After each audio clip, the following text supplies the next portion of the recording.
हम ये जंग जीतेंगे।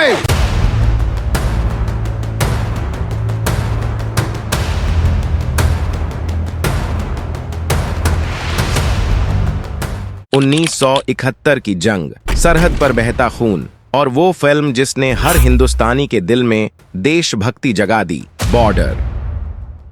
लेकिन क्या आप जानते हैं कि अब आने वाली बॉर्डर दो सिर्फ एक फिल्म नहीं, बल्कि हकीकत के और भी ज्यादा करीब ले जाया जाने वाला एक मिशन है। कहा जा रहा है कि बॉर्डर 2 की शूटिंग के दौरान कई सीन इतने रियल थे कि यूनिट के लोग खुद कुछ पलों के लिए भूल गए ये फिल्म है या असली जंग। कौन कौन से इलाके चुने गए शूटिंग के लिए, सेना के कौन से रियल प्रोटोकॉल्स फॉलो किए गए और वो कौन से अनसुने राज हैं जो इस फिल्म को अब तक की सबसे रियलिस्टिक वॉर मूवी बना सकते हैं। इस वीडियो को आखिर तक जरूर देखिए, क्योंकि जो सच अब सामने आने वाला है वो आपकी बॉर्डर देखने की सोच ही बदल देगा।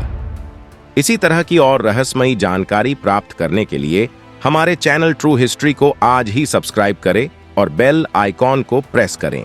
सबसे पहले थोड़ा कॉन्टेक्स्ट समझते हैं। साल 1997 में रिलीज हुई बॉर्डर फिल्म 1971 की लोंगेवाला पोस्ट की लड़ाई पर आधारित थी। अब बॉर्डर दो उसी देशभक्ति और रियलिज्म की भावना को आगे बढ़ाने की कोशिश कर रही है। रिपोर्ट्स के मुताबिक इसकी कहानी को 1999 के कारगिल युद्ध से इंस्पायर्ड बताया जा रहा है। हालांकि मेकर्स ने इसे किसी एक ऑपरेशन तक सीमित नहीं रखा। फिल्म की पहली शूटिंग जनवरी 2025 में शुरू हुई। लोकेशन थी झांसी के पास का एक रेस्ट्रिक्टेड आर्मी कंट्रोल एरिया, जहां आम लोगों की एंट्री नहीं होती। ये कोई साधारण लोकेशन नहीं थी, बल्कि आर्मी की परमिशन और सुपरविजन में इस्तेमाल होने वाला एक ट्रेनिंग जोन था। यहीं पर वरुण धवन ने अपने सीन शूट किए और बाद के शेड्यूल में सनी देओल टीम में शामिल हुए। इसके बाद टीम पहुंची national defence academy NDA Pune. यह बॉर्डर 2 का एक अहम शेड्यूल था जो जून 2025 में पूरा हुआ। यहाँ पर मिलिट्री ट्रेनिंग, कैरेक्टर इंट्रोडक्शन और यूनिफॉर्म बेस्ड सीन्स फिल्माए गए। स्क्रीन पर दिखाई देने वाली परेड और ड्रिल में कई असली NCC कैडेट्स भी शामिल थे, ताकि मूवमेंट, डिसिप्लिन और बॉडी लैंग्वेज बिल्कुल नेचुरल और रियल लगे। फिल्म के कुछ आउटडोर सीन्स भारत के अंदर शूट किए गए, जहां बारिश, कीचड़ और मुश्किल टेरेन दिखाया गया। इन सीन में सनी देओल को फुल यूनिफॉर्म में बॉर्डर एरिया में दाखिल होते देखा जा सकता है, जो कहानी को इमोशनल और पावरफुल बनाता है। इसके अलावा दिलजीत दोसांझ, वरुण धवन और आहान शेट्टी ने भी अपने मिलिट्री कैरेक्टर्स के लिए बेसिक ट्रेनिंग और मूवमेंट रिहर्सल की, ताकि उनका स्क्रीन प्रेजेंस ऑथेंटिक लगे। हीरो के चयन में भी कई उतार चढ़ाव देखने को मिले। शुरुआती खबरों में कहा गया था कि आयुष्मान खुराना को मुख्य भूमिका दी जाएगी, लेकिन बाद में कास्टिंग में बदलाव हुआ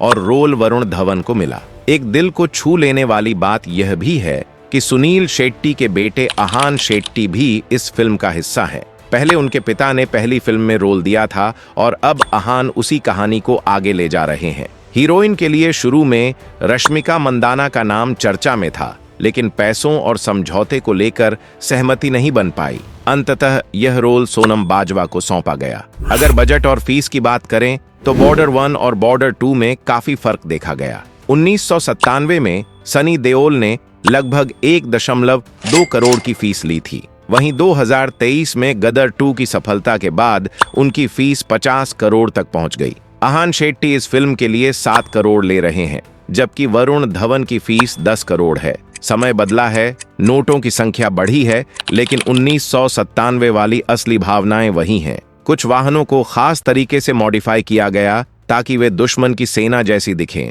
इन व्हीकल्स में दिखने वाले सैनिकों के लिए कई बार डमी और स्टंट पुतलों का इस्तेमाल किया गया।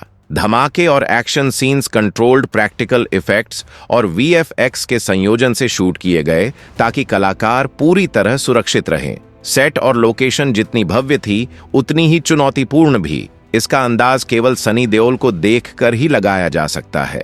एक सीन में वे हाथ में गन लिए दौड़ रहे थे और उनके ठीक पीछे एक टैंक आ रहा था। 68 साल की उम्र में इतनी तेज दौड़ना आसान नहीं था। बॉर्डर 1 की तरह ही बॉर्डर 2 की शूटिंग भी स्टूडियो में नहीं, बल्कि खुले मैदान, धूप, धूल और मिट्टी में हुई। मौसम भी अक्सर मुश्किल खड़ा करता था, कभी तेज हवा, कभी बारिश, लेकिन सनी देओल और पूरी टीम ने हिम्मत नहीं हारी। प्रोड्यूसर्स ने भरोसा दिलाया, don't get worried, I am here till they don't finished. Dehradun के बाद कुछ बड़े एक्शन सीन्स ऋषिकेश में फिल्माए गए। सेट इतना इंटेंस था कि फाइटर प्लेन और चिप्स भी नजर आ रहे थे। शूटिंग पूरी होने के बाद टीम पंजाब चली गई। फिल्म के कुछ सीन जिसमें दिलजीत दोसांझ और सोनम बाजवा नजर आते हैं, नौशाद धरहरा गांव की पुरानी हवेली में शूट किए गए। हवेली को शूटिंग के हिसाब से रिपेंट किया गया था, लेकिन ध्यान देने पर अंदर बड़े पाइप्स भी देखे जा सकते थे। पंजाब की भीषण गर्मी ने शूटिंग को चुनौतीपूर्ण बना दिया था।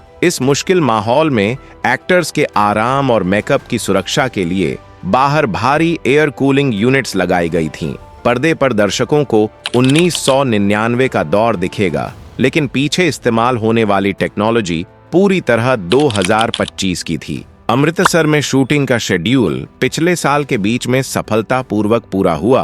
अब बात करते हैं फिल्म के सबसे बड़े और चुनौतीपूर्ण सेट की। इसे उत्तराखंड, देहरादून के पास हल्द्वानी इलाके में तैयार किया गया। जंगल के बीच विशाल आउटडोर सेट बनाया गया, जिसे दुश्मन इलाके जैसा दिखाने के लिए पूरी तरह डिजाइन किया गया। यहाँ बने घर और बिल्डिंग्स केवल प्लाईवुड या कार्डबोर्ड से नहीं बने थे, बल्कि बाहरी हिस्सों को असली मटेरियल से फिनिश किया गया, ताकि कैमरे के क्लोजअप में भी किसी तरह का नकलीपन न दिखे। सेट के पास एक ब्रिज भी तैयार किया गया, जिसमें नीचे का स्ट्रक्चर हल्का रखा गया था, लेकिन ऊपर का हिस्सा मेटल और मजबूत सपोर्ट के साथ बनाया गया, ताकि एक्शन सीन्स सुरक्षित ढंग से शूट हो सकें। सेट पर कई मिलिट्री व्हीकल्स और टैंक भी लाए गए, जो या तो आर्मी द्वारा अप्रूव्ड थे या शूटिंग के लिए खास तौर पर मॉडिफाई किए गए। दुश्मन देशों के निशान सिर्फ विजुअल पहचान के लिए लगाए गए थे। किसी भी सीन में असली फायरिंग या लाइव हथियार का इस्तेमाल नहीं हुआ।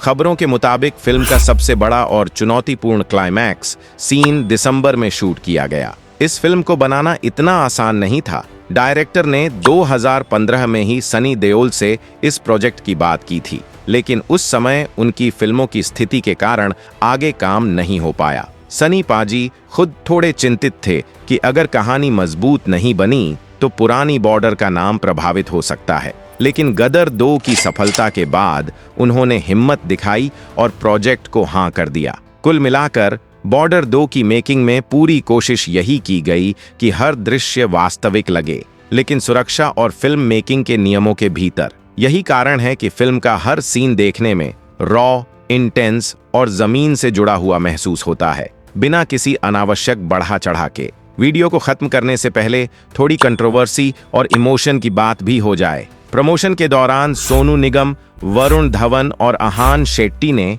अपने आइकॉनिक गाने घर कब आओगे को इंडियन आर्मी के साथ सेलिब्रेट करते हुए पेश किया। के घर कब आओगे। यह पल फैंस के लिए बेहद खास और यादगार रहा। अगर आपको यह वीडियो पसंद आया हो तो लाइक और शेयर करें, और ऐसे और मजेदार वीडियोस के लिए सब्सक्राइब करें हमारे चैनल को। साथ ही बेल आइकन दबाइए। धन्यवाद।